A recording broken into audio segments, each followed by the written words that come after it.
checked my phone at 3:47 a.m. Bank alert, wire transfer initiated, $2,400,000. My heart stopped. We were supposed to receive that money, our life savings, the sale of my late father's company, money we'd been waiting 6 months for. I jumped out of bed, logged into our account. The transfer showed as completed at 11:32 p.m. the night before, but the money, it wasn't there. $2.4 million gone. I shook my husband awake. Daniel, the money, it's gone. He grabbed the phone, stared at the screen. His face went white. That's impossible, he whispered. I was the only one who could authorize that transfer, and I didn't. Then his phone buzzed. A text message from an unknown number. Thank you for the wire transfer. Pleasure doing business with you. A friend.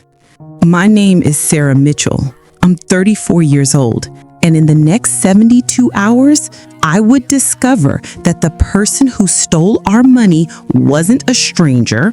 It wasn't a hacker halfway across the world.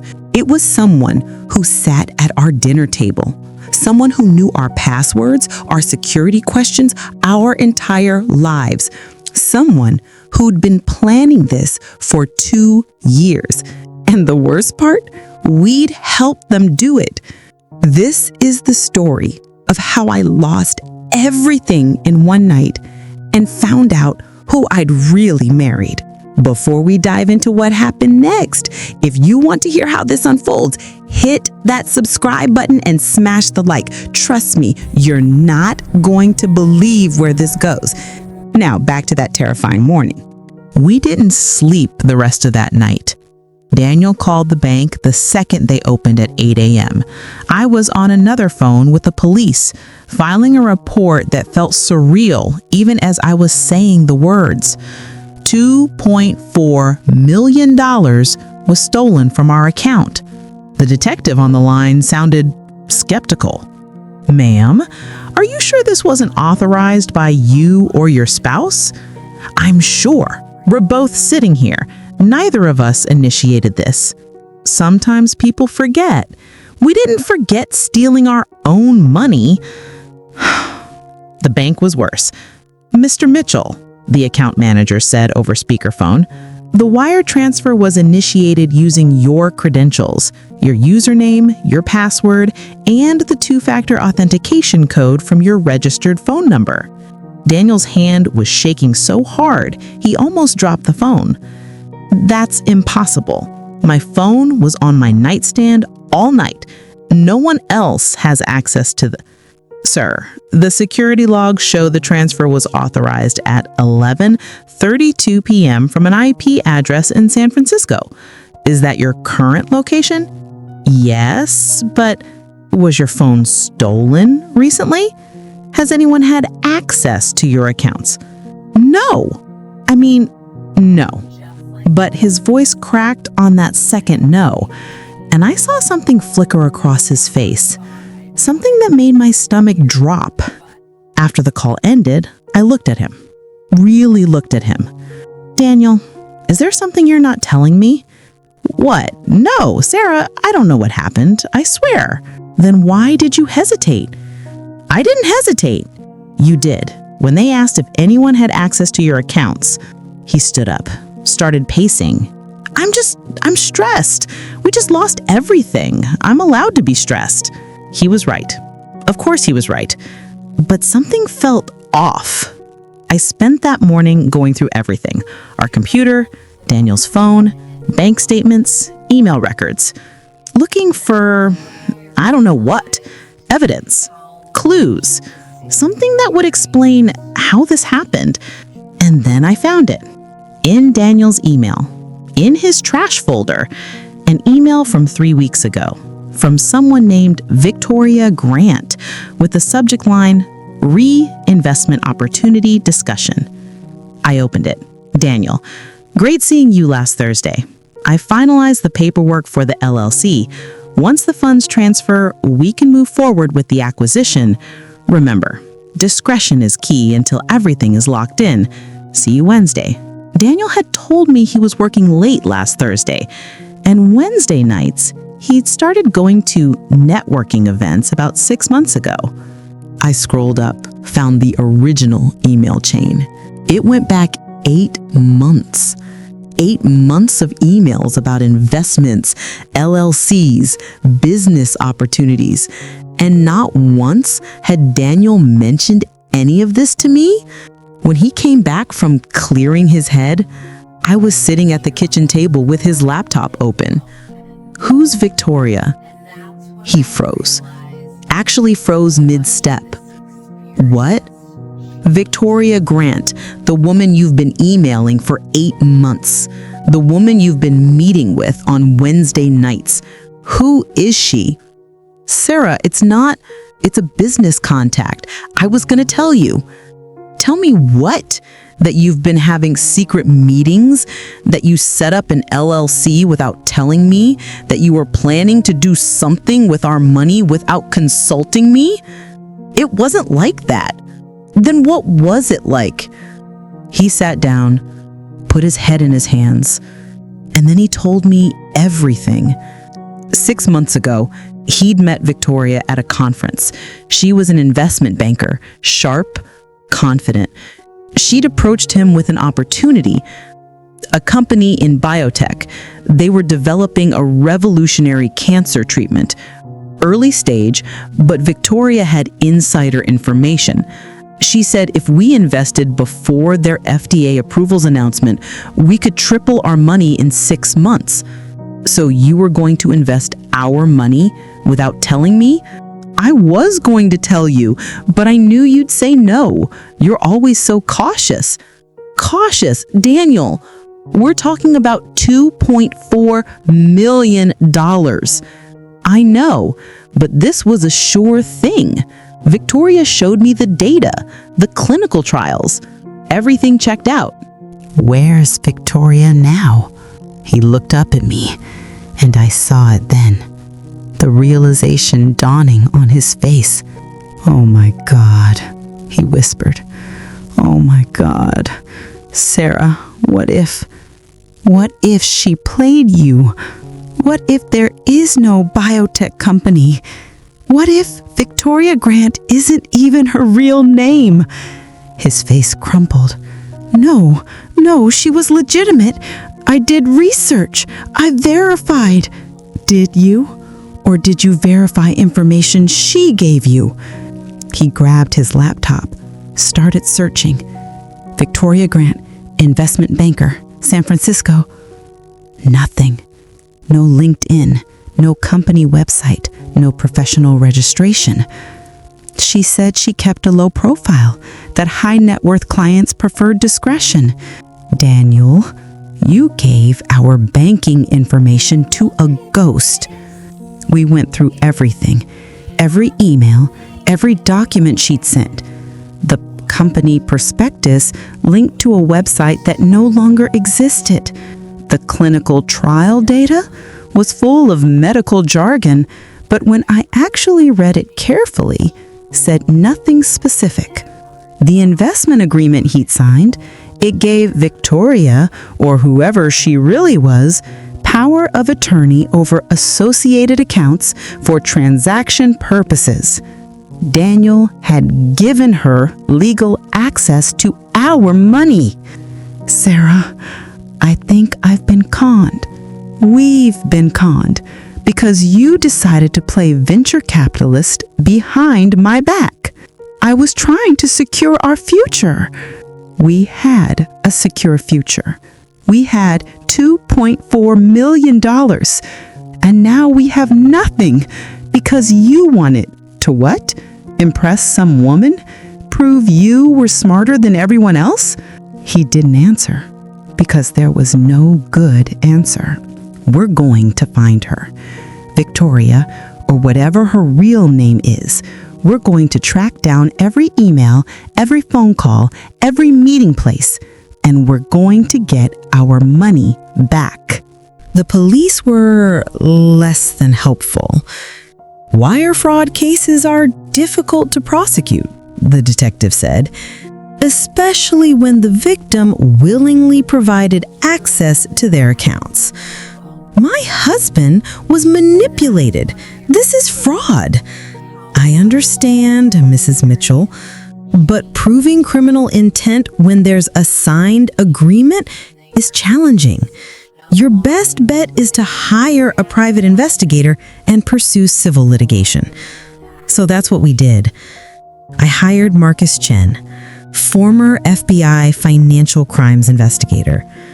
He specialized in tracking down con artists. He was expensive, $5,000 just for the retainer. We paid it with the last of our emergency fund.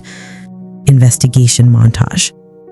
Marcus started by analyzing the email headers, tracing IP addresses.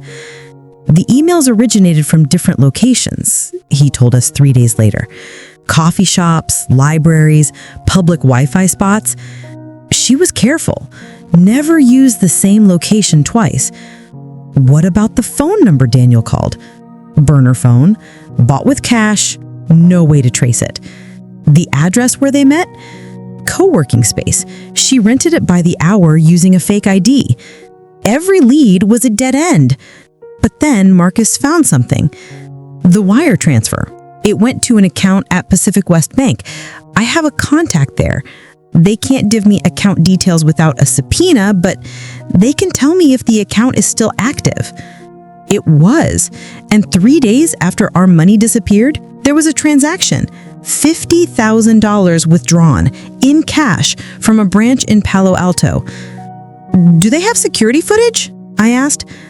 They do, but they won't release it without legal authorization. How long does that take? Weeks, maybe months. I didn't have weeks. I went to that bank branch myself, talked to the manager, explained what happened, showed her the police report. I'm sorry, she said sympathetically, but without a court order, please, I begged. This person destroyed our lives. All I'm asking is to see the footage. I won't record it. I just need to know who did this to us. She looked at me for a long moment. Then she said, "Wait here." 10 minutes later, she brought me into a back office, pulled up the security footage from 3 days ago. "This is the person who made the withdrawal," she said, clicking play. The screen showed a woman, mid-30s, dark hair, sunglasses, professional clothes. She looked ordinary, like someone you'd pass on the street and never notice. "Can you zoom in?" The manager did, and my blood ran cold. I knew that bracelet, silver with a small turquoise stone. I'd complimented that bracelet 6 months ago at Daniel's office holiday party. I know her. What? I know her. That's not Victoria Grant. That's Rebecca. Rebecca Chen, Daniel's project manager. I drove home doing 90 miles an hour, burst through the door. Daniel was on the couch, looking like he hadn't slept in days. "Rebecca," I said, "your project manager, Rebecca. What do you know about her?" He looked confused. "Rebecca? What does she have to do with everything? She is Victoria. Rebecca Chen is Victoria Grant. She's the one who stole our money." I showed him the security footage on my phone, the photo I'd managed to snap before the bank manager changed her mind. He stared at it, at the bracelet. "Oh, God," he whispered. "The Wednesday meetings, the investor dinners. I thought I was meeting Victoria, but there was that one time I saw Rebecca at the same restaurant. She said she was there with a client. She acted like it was a coincidence. It wasn't a coincidence. She was testing you, seeing if you'd connect the dots. And the LLC documents, I continued, pacing. Rebecca would have had access to your office computer, your email passwords. She could have installed keyloggers, spyware, anything. Daniel's hands were shaking. The two-factor authentication, how did she bypass? Your phone. Remember 3 weeks ago when you said you left it at the office overnight? I got a notification that I'd left it in the conference room. Rebecca found it. She brought it to my desk the next morning. She had your phone for probably 12 hours. That's more than enough time to clone it, to intercept your two-factor codes. That bitch, Daniel said, and I'd never heard that tone from him before. She sat in meetings with me, talked about her kids, her husband. She came to our house for the Christmas party. Her kids are probably fake. Her husband too.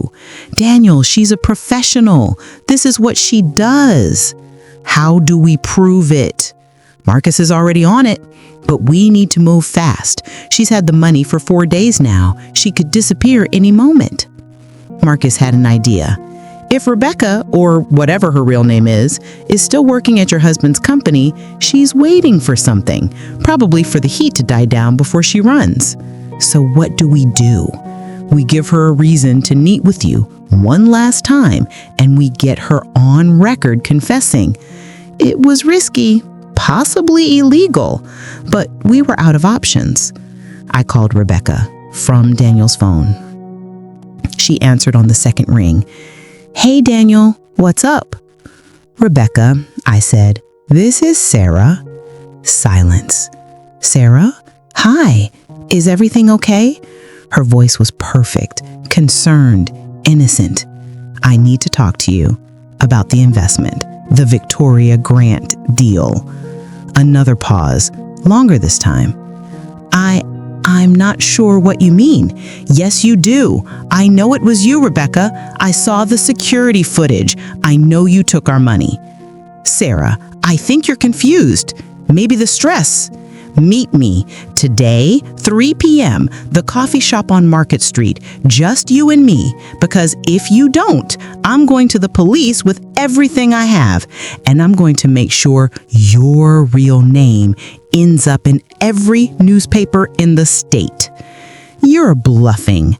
Try me. I hung up. Marcus looked at me. She'll run. Maybe. Or maybe she's arrogant enough to think she can talk her way out of this. At 2:55 p.m., I was sitting in that coffee shop, wearing a wire Marcus had provided, with 2 of his associates watching from nearby tables. At 3:03, Rebecca walked in. She looked calm, confident. She sat down across from me. Sarah, she said gently, I think there's been a misunderstanding. Really? Because I have security footage of you withdrawing $50,000 from our account. That wasn't me. It was your bracelet, the one I complimented at the Christmas party. She glanced down at her wrist. She wasn't wearing it today. Lots of people have silver bracelets. With a turquoise stone that you bought in Santa Fe that you told me your grandmother gave you? Her smile faltered, just slightly. I think you should talk to a lawyer before you accuse anyone of...